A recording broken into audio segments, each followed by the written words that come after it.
And hello, my fellow nerds. This is Oracle Nerd here, and welcome back to our Wonderland Remastered Steam release. Last time we had just gotten away from Orlem's crazy ass castle and rabbit guards, and now we're apparently in a memory segment with Genzo. I think I'm pretty sure that's what it was in the original. Thunder rattles the window pane next to the bed, shaking the house, shaking up through my gut, my ribs, my heart. I clench the blanket to my chin, breath fast and hot. You scared, Eggs? Genzo was next to me. Genzo was always sleeping over at my house. We play video games, gorge on snacks and pizza, and stay up until past midnight just talking and talking. Even all the way up until junior high, I could always act like a kid with him. I don't respond. Instead, I just chew the edge of the blanket, staring up at the ceiling. Louder this time, lighting flashing across the window and lighting up the whole room. I tense, unwittingly giving off a little moan as I try to shrink deeper into the blanket, into the bed sheets. Don't worry, I gotcha. Just come into the safe, warm bosom of my arms. I'm not sure he actually knows what the word bosom actually means, but I'm not in the mood to chastise him for it. Oh, let him curl around me, and in the heat of the moment, even snuggle up just a bit against his chest. I'm too scared to worry about how it looks. Let her boo. But this one doesn't make my heart jump quite as much. I take a deep breath and close my eyes, willing myself to sleep. That's when I feel it. A poke against my stomach. Feel Genzo freeze against me. He tucks in his breath. What do I do? Pretend I don't feel anything? Pull away? But then he knows that I know. But he already knows that I know. There's no way I wouldn't feel that. Starting to sweat now. Feeling weird, uncomfortable. Don't know how to explain it. Cold. A cold chill is working its way down my spine and out across my arms and legs. I'm shaking, shaking. I can't stop. Genzo, I heard something out in the hallway. The hallway? Genzo's voice squeaks. Yeah, could you go check? Sure, of course, yeah. He pulls away, sits up. I see him take a moment to collect himself, just sitting on the side of the bed.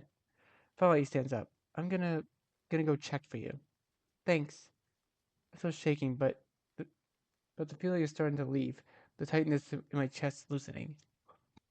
Genzo's darkened form walks towards the other side of the room. I hear the click of the door opening. He steps out into the hall. He's gone a long time. Another window rattling thunderclap sends me back beneath the covers. Then I hear it. A thud from outside, followed by a yelp and a series of sharp cracks on the stairs. Genzo? I'm out of the bed and instantly dashing toward the door, my thin pajamas fluttering. I grope for the light in the hall. When I turn around, I see Genzo lying at the bottom of the stairs, unmoving. Genzo! No, no, no, no, no, no, no, no, no! Each note falls in time with the steps racing down the stairs. When I stumble down next to him, he's already out cold, blood leaking out of his ears, his nose dribbling down his mouth. He spent a week in a hospital after that. They said he'd be fine. Just fine. Perfectly fine. A month later, his sight had begun to go. Whoops, we should have caught that. Just pricking my eyes, and I looked down at Genzo now. How did everything come to this? I wiped out the snot leaking down my nose and let out a quivering breath. I need to do something. Find a way to help him, but how? And from where? It's not like he can walk anymore. Then do I have to leave him behind? Maybe I need to follow the creek. Surely it would lead somewhere. Another town over maybe? Somewhere further from Orlam and his guards. I scoot gets his head gently off my legs and down to his hat to give him some cushion, then rise my knees. I'm gonna go find someone, okay? Okay. I'll bring someone back who can help you. We need to get you to a doctor. Okay. I'm just gonna follow this creek. There's gotta be some place along it, even a little village or something. Okay. I chopped out the other side of my cheek. Giz is just lying there, I, not even trying to look in my general direction. Well, what are you waiting for? Get going, he coughs. Yeah. I reach for his hand, clasping my own, and giving it a squeeze. I'll be back. Okay. Then I take off, staggering my way alongside the creek and further to the trees.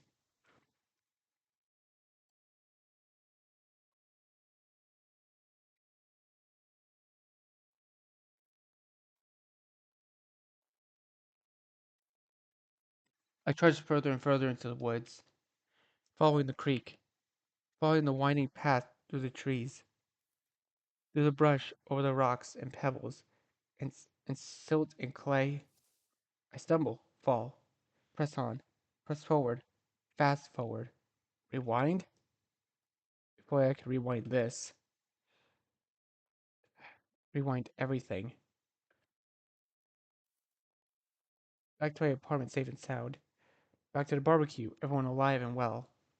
What is all this? Why is this happening? I can't feel my feet at this point. I can't feel much of anything at this point. Forward, forward. Follow the sound of the water. Follow it to salvation. Follow it to judgment.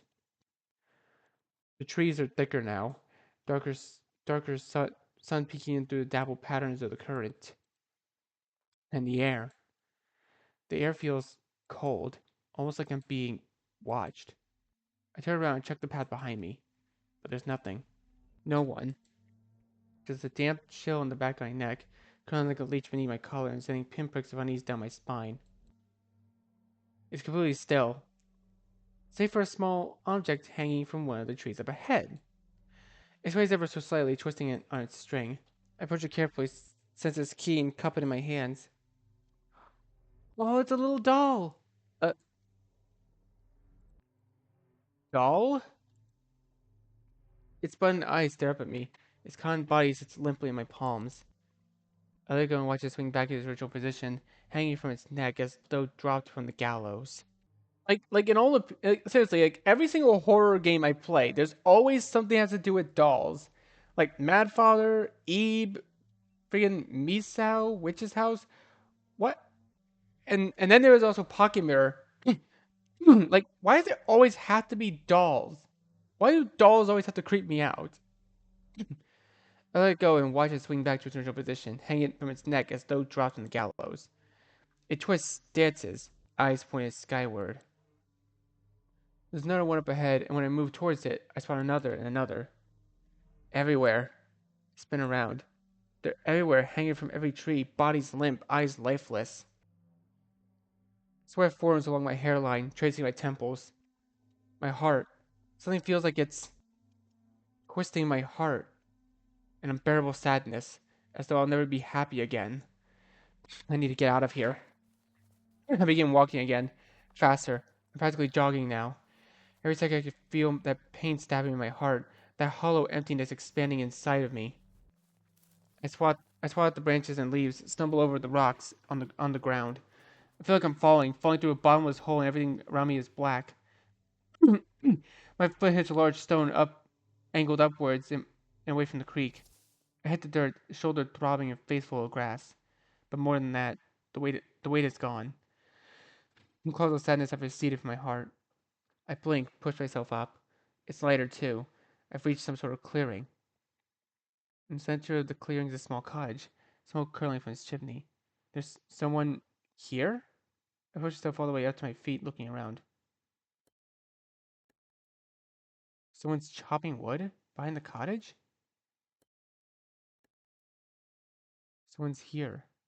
Someone who might be able to help us. I start forward, limping at first, then pushing through the pain in my feet, rushing forward with as much strength as I can muster. Around the corner of the cottage, and stop. But my eyes grow wide. The woman who's chopping block stills, rises to her full height. Box! I finally say, voice cracking. She doesn't turn around. She doesn't move either. Just stands there, axe in her hand, facing the trees. Bucks, it's me, Iggy. I take a step forward. I knew we'd find you here. I knew it all along. She turns. Her face is blank, indifferent. She doesn't even blink. I swallowed the sentence I was about to say. Looked from her to the chopping block to the cottage. Bucks, what are you doing here? My voice trembles. Did you open the door to Wonderland? A pause. Where's Sadie? Where's Sadie, Bucks?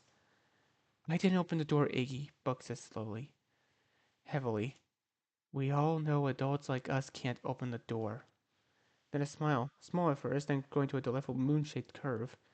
She opened the door for me. My throat grows tight. What do you mean? She wouldn't stop crying, Iggy.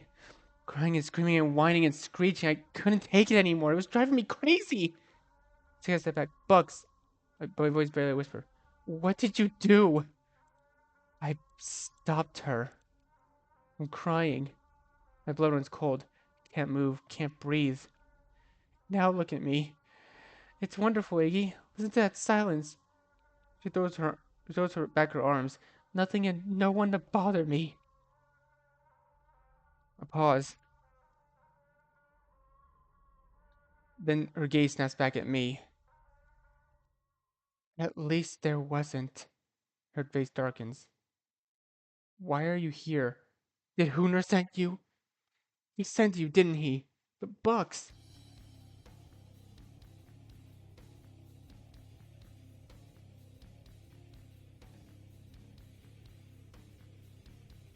You're here to make me go back, aren't you? To take all this away from me. No, Bucks. I would never. I'm not going back.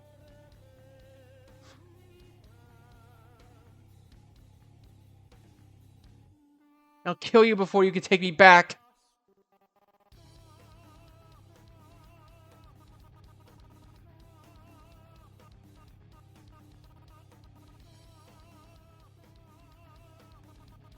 Bucks, stop.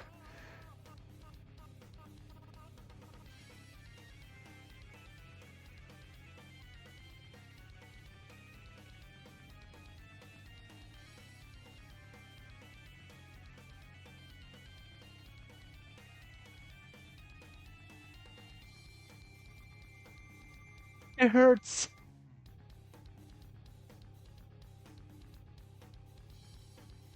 Fuck, it hurts.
Damn, that was intense.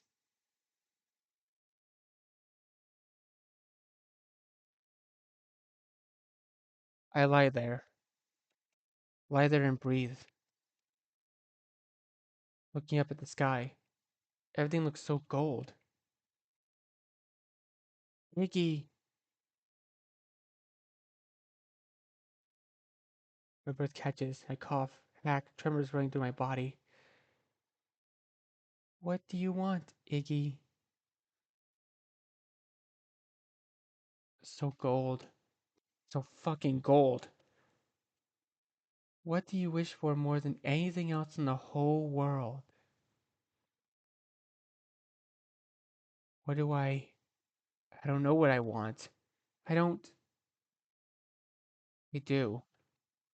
Because lying there looking up at the endless gold sky, I've realized something. The single thread connecting all my friends' miseries that has ruined their lives is me. I let out a shuddered breath. It's so obvious. All of it. I raised my hand, raised it towards the expanse of gold. I wish the tears have returned. They're flowing freely now, tracing by cloudy rivers through the dirt and scratches on my cheek. I wish I never existed.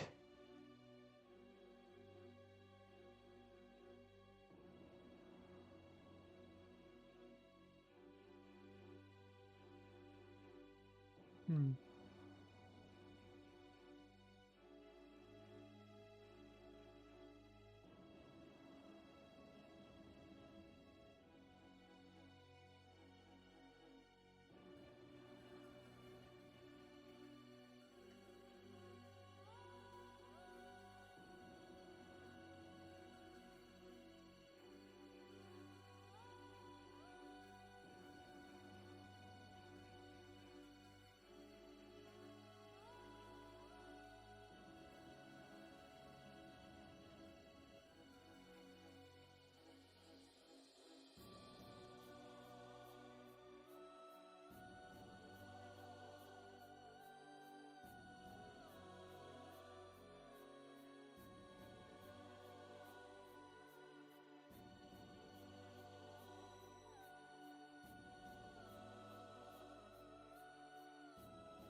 Dude. Okay, so that's the end of Arc 1. Oh my god. Honest Honestly, it's still as heartbreaking as it was in the original. Like, my god. Honestly, I don't even know what to say about that. Like yeah, we reached the end of Arc 1, but you guys probably know that there's still more to this game for all of the people who've watched me play the original version of of our Wonderland. Then you probably know that there are 5 arcs. There's technically, I guess, 5 chapters you could say, but I don't know. But yeah, that's just the end of Arc 1 though. There's there's still another one to go. So I'm gonna just watch through these credits and wait for it to start again. Okay, it should. Okay, yeah, yeah, there it is. Now it's looping. Now it's looping again. What the heck just happened? You completed Arc 1. Do you even know what happened? Wait, I need to read the rest of that achievement. Hold on, hold on. Do you know what just happened? Guess you need to keep playing. I like that the achievements are like actively talking to you. I'm woken the next morning to sound of Mrs. Dawnish rolling her trash bin down the driveway. Notice I'm stuck in one of the wheels because each rotation the bin lurches upwards and smacks heavy against the pavement. Roll, roll, smack. I tense. Wait for the sound. Wait for the sound of something to drop. And only just question why I would do something like that when the sound of something hollow bouncing off the concrete interrupts rolling. I hear her stop, pick up whatever it was, toss back inside the bin.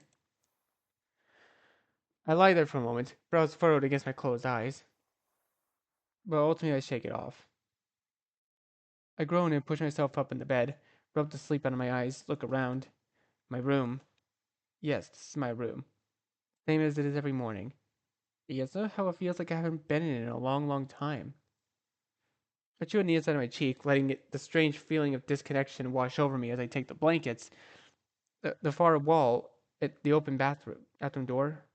Then I reach over to my glasses on the bedside table and lob them across my nose. I wander towards the kitchen to start the coffee pot. Maybe I really did drink too much yesterday. It's making my head all weird.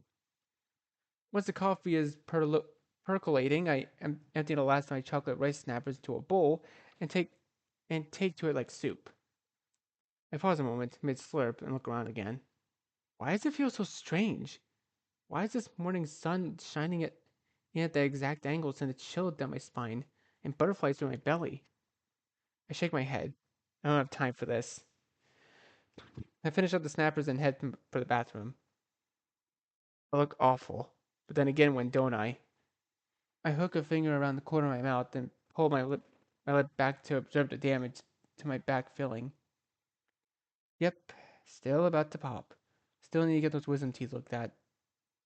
I tacked on my toothbrush instead, washing away the chocolate and rinsing out my mouth. Once finished, I splashed 3 good-sized handfuls of water onto my face, hoping it to wash away the cloying feeling of disquiet while I'm at it. Before pulling away, I rub it in my throat, half expecting to find bruises beneath my ears. But of course, there's nothing. I had no idea why I'd have bruises on my throat in the first place. I glare at myself in the mirror for even entertaining such a thought. The coffee is ready, and by the time I step back out, ready to start the day, so I grab the mug, make for my usual post on the desk, and open my usual programs, some my usual tunes. I certainly won't be able to ask for any extension due to odd detachments from reality, so I'm just going to have to focus.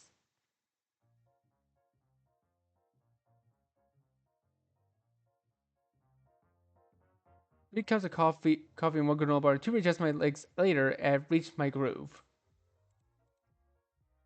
I nod my head to the music as my fingers dance sporadic rhythms across the keys.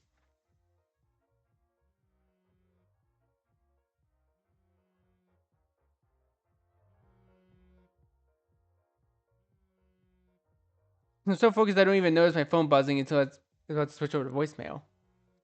The green icon catches my eye. It's Hooner. I simply slide my hand towards it, only for it to tip my knuckles to graze the handle of the coffee and sending it the last few sips of my cold coffee towards the carpet. Every nerve in my body reacts at once, I leave my chair to grab it. I'm going to jerk the headphone cord out of a jack in the process and probably blast the dance worthy beats and electro swing throughout the entire apartment. This about sends my heart into overdrive as a panic twist I reach back for who knows what at this point. But my flying hand hits back in the chair and feet pretzel beneath me as we both go down. My head hits the soggy carpet just as the phone gives the one zealous buzz, vibrating itself off death straight into my chest.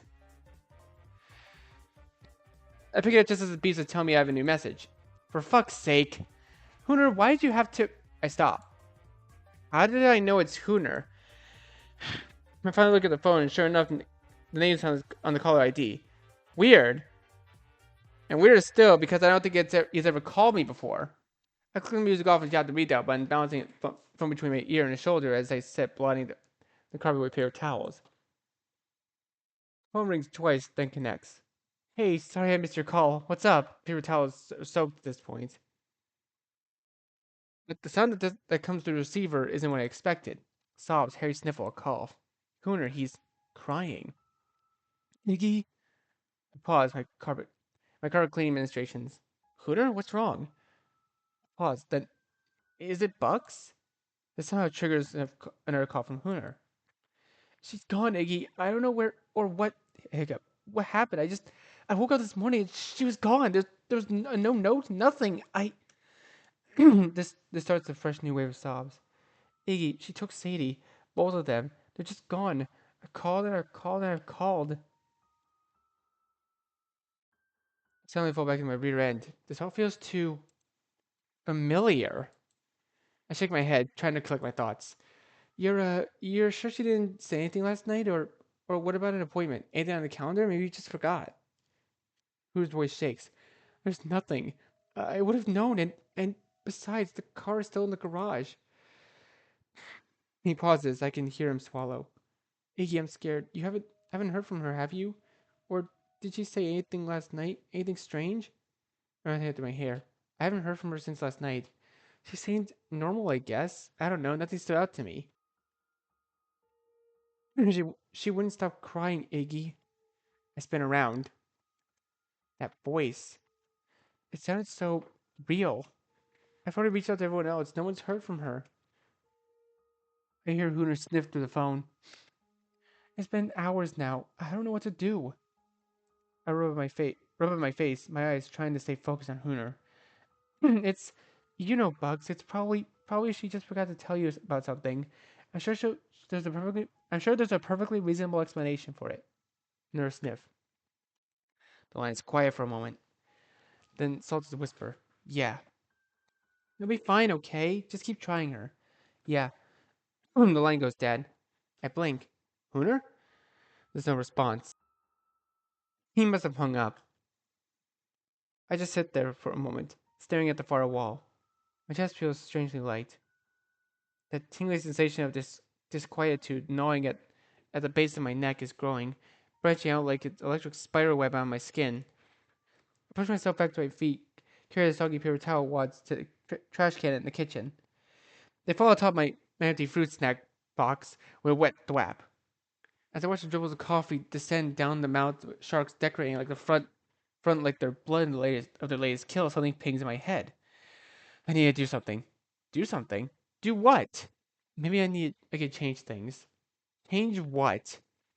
I groan and bring my hands to my face, clutching at my eyes. I'm about ready to give up myself a good smack. My gaze falls on my phone. I should call someone. Yes, that sounds like a good idea. Call someone. See if I can figure out what the hell is going on. I had a small metal rectangle off the floor and slumped down to my work chair, bringing it to my contacts. Call someone. Call who? It's not like I have a lot of choices. Call Genzo. Yeah, so now this is where the game starts being a little linear because wait, I'm not sure why I would save here because it's just one option, but this is where basically the whole like gimmick of the game. We're in a time loop. We're stuck in a loop and we kind of need to figure out what's going on. Call Genzo. Let's go to Genzo's name on the list. He seems to be safe as bet, I guess. I'm still not sure why I need to call him or anyone to be honest. If I'm going to go out of my way to force myself into social interaction, it might as well be someone who doesn't care how awkward I am. Press the call button. Phone rings. Rings again. Rings the third time, just about giving up until that ring cuts off mid blip, and somewhat out of breath Genzo belts loudly into the receiver. Iggy! I wince and pull the phone away from my ear. God damn, Iggs, is there blood raining from the sky? Are the mountains trembling? Boom must be about to fall if you're calling me. Very funny. I roll my eyes. So what's up? What do you need your best pal in the universe for on this fine morn? Did you? Only suddenly I hear the rustling on the phone followed by Gen's muffled voice shouting at someone. I said in the back room. You think I can't hear you over there? Then closer, back to the receiver. Jesus. Everything all right over there? I asked with a chuckle. Hey, a bit of a madhouse, if you couldn't tell. New batch of parts coming in. I got an order. I'm getting ready for pickup this afternoon. Already had 2 drop-offs this morning. Dang, I won't keep you then. It wasn't anything important, just a random urge to call, I guess. Jesus, Eggs, don't hype yourself up too much there. People start asking you to run for president. Another Russell, he seems to have moved the phone to an opposite ear. Tell you what, you come down to the shop and we'll have a proper convo. Beers and everything. As soon as I'm done with this order. But, I saw myself. So all the usual excuse I give whenever anyone asks me to do anything. Close my eyes for a moment and take a breath. You know what? Sure, I'll be over in a bit. Hot diggity damn! I hear over the receiver what sounds like a phone falling to the ground before starting curse words. Yeah, we get to see it. We get to see Genzo again. Arc 2. Honestly, it's very interesting that Kara chose to call these segments of this game arcs instead of chapters. Like, that's very interesting in my opinion. Genzo's shop is over in the downtown area, a good 15-minute walk from Brookside. Then again, most places are a good 15 minutes walk from Brookside anyway. Either that, or I just have a really bad sense of time. A little bell above the door rings and I step inside, where I'm quickly met with the scent of grease and metal and what smells like faintly like damp wood chips. Genzo's head pops up from behind the far counter so fast he hits his skull on the overhead shelves. God fucking... He grunts as it pushes himself to his feet, one hand in the back of his head. That was graceful, I say with a laugh. Oh, eggs! Isnoa's smile returns. That was quicker than expected. One hand up to trace the side of the counter, he tools around to the front, then immediately shoots out his arms. Put her there! Guess I figured I should come over before I talk myself out of it. Aw, look at him! So cute! I lean forward towards his shoulder. He brings his arms around my middle in a hug that crushes me against his belly. Hey, acceptance is the first step towards recovery. Am I right or am I right? He laughs and gives me a final squeeze. When I pull back, some of the grease smudges from his cheek and neck relocate themselves onto my clothes. I glance around, checking out the displays of newly repaired bikes waiting for their new homes like dogs in an animal shelter. A lot of work today, then, huh? Tell me about it. Was just about to double check the new invoices on the old number cruncher. Come on. He gestures ahead towards the entryway into the back shop, hands searching out key landmarks along the way. The smell is even stronger in the back. A half-finished bicycle lies in the middle of the floor, and past it I see a large tool bench. Everything neat and tidy, perfectly in its place. There's a pile of boxes in the corner, one of them already open, the gleam of dirty silver peeking out. Genzo turns away from the shop proper and into the small office, complete with desk, computer, printer, and slowly twirling overhead fan. There's something about the colors that makes it look like something straight out of the 70s, and the floor, ceiling, wood paneling, and the walls doesn't help. I can't help but wonder if this place was like this when Genzo bought it. Genzo slumps down the orange leather computer chair and spits it towards the monitor. Damn order was supposed to come yesterday, but what can you do? Service these days. He hits the key on the keyboard, and speakers crackle with life. Start window, search box, edit, type here to search. A couple more key flicks and a spreadsheet opens up with a screen with 2 columns of numbers. He begins tabbing through them, listening to the name of each item followed by the amounts of prices. I take this opportunity to glance around silently. There isn't much at the desk on the walls. The end of the phone charger sticks up through a round hole in the turned up wood veneer. A couple of empty granola bar wrappers sit beneath the monitor. Black bordered clock on the wall ticks away. What's most surprising is to the extent I pull a double take upon seeing it, is a small lumpy figure slouched over past the keyboard. It's been hacked together from green and blue swatches of fabric filled with beans, giving a humorously oblong shape. Its eyes have been fashioned from 2 black buttons. Checkers and Oswald. Damn, if that doesn't take me back. Oh, look at them. We made them in home ec class in junior high. The unit where everyone had to practice sewing, and all the guys got really immature about it and made random things fabric rather than recommend pillow or tote bag. Gizzo and I had made Checkers and Oswald, 2 partners in crime off on missions most perilous. We both gotten C's in that unit. Not bad, at least. I can barely keep a chuckle from my lips as I think back. I'd given Checkers to Genzo afterwards, and he'd given me Oswald. Where had he gone? I frowned. Now I can't remember. At my folks' house still, maybe, or sold at a garage sale. I cringe. Now I feel guilty. A sudden crack jerks me out of my thoughts. I turn to see Genzo slapping the keyboard down against his desk. God damn thing! I look at the screen. The speakers have gone quiet, and the cursor seems to have frozen in place. Look at this! I can't even open the damn spreadsheet for crying out loud. Piece of junk. Another slap at the keyboard. He frowns. Whatever. You should have emailed it too. Wait, check this out. You're gonna love this. Technology is great.